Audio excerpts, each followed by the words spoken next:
As you know, I only really cover the stream reveals when I'm interested in them or they get me hyped or overall I can just be excited about them. And this time, boy oh boy. If you still need a beautiful playmat, go to zerodamagegaming.com and use the code Solemn for a discount. And if you still need Vanguard cards, especially the deck sets coming out, like the premium thing with Grand Blue and Pale Moon, go to 50cards.shop and use the code Solemn for a discount. Of course, there's also the other new sets. So be sure to use the code Solemn, go shop at 50cards.shop. You know how people are like aware, finally, after a couple years that, hey, overtriggers are cringe and bullshit and should not be in the game. Bushiroad went, well, we heard you. So here's a new one. That's right, new overtrigger. Be excited, everyone. So this says, when revealed as a trigger, remove that card, draw a card, choose one of your unit, and it gets power 100 million. You know, the good old stuff, the thing we all love about overtriggers. But then the new additional effect. Choose one of your standing rear guard. It gets auto on R once per turn. At the end of the battle this unit attacked, stand this unit.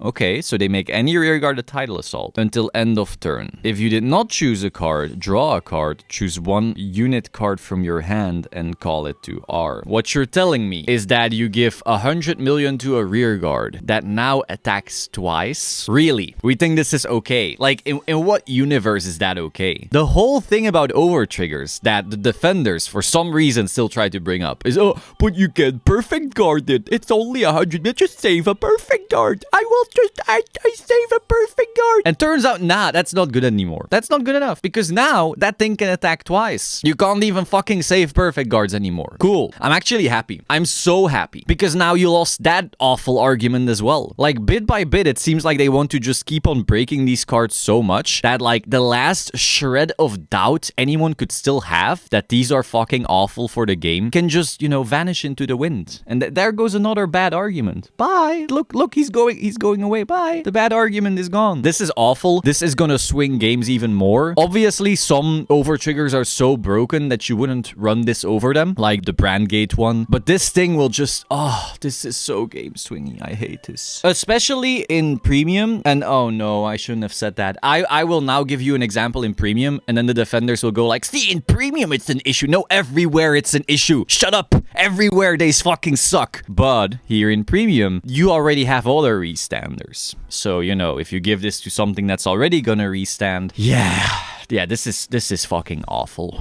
I hate this. I hate this so much. Cool art though. I'll give you that. Next, we have a pretty based card though. So these are like these new orders that specifically say you can only have like one of it. So like it's Regalis piece. You may only have one Regalis piece in your deck and use it a total of one time in a fight. This card is the reason I turned on the camera right now. I'm really excited for it. It says search your deck for up to a total of 2 grade 3s or 4 unit cards with different card names and reveal them. Call all revealed grade 3 cards to R and put all revealed grade 4 cards into hand. If you search the deck, shuffle the deck. Why is this so cool? Well, first of all, grade 4 decks have been kind of falling off. They're a bit slow and they always had the issue that you only have 4 grade 4s. This made it so some people were even running like an extra copy of the grade 3 Magnolia in, for example, the grade 4 Magnolia deck because they were like, damn, I really want to have a Persona ride if I don't get a grade 4 ride. So now you have one more searcher, which is nice. And it's also a +1 because this card turns into 2 cards. I always like cards that turn into 2 cards, especially when they are tutors. This is basically a card that searches anything. You could get away with one-offs. I don't know, this feels like if you've ever played Magic the Gathering, this feels like a very, very weak demonic tutor. And I like tutor cards because usually it means you can get more creative in deck building. Like I'm already thinking of stuff in premium here, like in Grand Blue. I can go like activate this thing, special summon,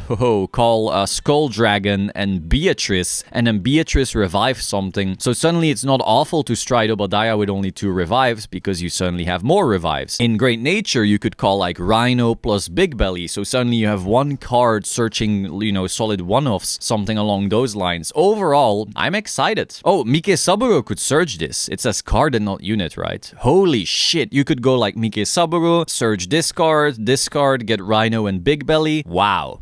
That's solid. You could also make Leopold reverse if you want to make that a deck a bit better, because you now have another searcher for Leopold cards that can also search like the Tester Fox thing. Holy shit. And there's like so many more things. I'm just, you know, going off the top of my head of clans that I like to play, but I'm sure you like another clan and already also have ideas now if you start thinking a little bit. So overall, I like this card. I'm a really big fan. And the art is also really cool in the sense that it looks like a professor from Pokemon. Maybe I'm being weird, I don't know. But like it's one of those professor cards that always comes back and stays in the format because it's always broken, like Professor's Research or something like that. This card not only looks like that, but I think will also act like that, because I find it very hard to believe that there won't always be some deck that's good that can use tutoring like this very well, even if it's just for grade 3s. Obviously, in Overdress, this is mostly going to be good in grade 4 based decks, but even then, there's going to be grade 3 based decks. But like in grade 4 based decks, obviously this is good. That's easy. But in grade 3 based decks, holy shit, I think there's still going to be some very interesting stuff. Overall, again, I like tutors. I like ceiling increases on decks. I like wacky creative deck building choices, and I think this card is right at home right there. Like, I'm excited for this. I hope there's some wacky SP that I can figure out to get. Maybe even a special alt art or something like that. I'm hype. I'm hype for this in premium more so, of course. Like in premium, I'm already thinking of 20,000 things I can do. Oh, this is bullshit in Spike Brothers. Wow, I hate my life now. Why did they give this to Spike Brothers? Like, Rising Nova can copy any grade 3 skills on field, so then you just activate this and now you instantly have the 2 grade 3s, which is just a better version of the grade 1 they use, because that grade 1 is it a CB and you put another grade 3 in Soul to get 2 other grade 3s? Something along those lines. Now you just have a 1 card order that goes boop. I do the same thing, but no cost, no anything. Wow, that's not fun. Maybe we should ban Rising Nova, but now I get people mad at me, of course. Overall, I love this card. I'm super excited for this card. Again, this is the main reason I literally turned on the camera. I'm sorry, Bermuda Loro fans. I actually own Loro. I like Loro, but this is the card I wanted to cover. This is awesome. Hope you found this interesting. Be sure to like, comment, subscribe. If you still need Vanguard cards, go to 50cards.shop and use the code Solemn for a discount. I will see you soon. Ciao.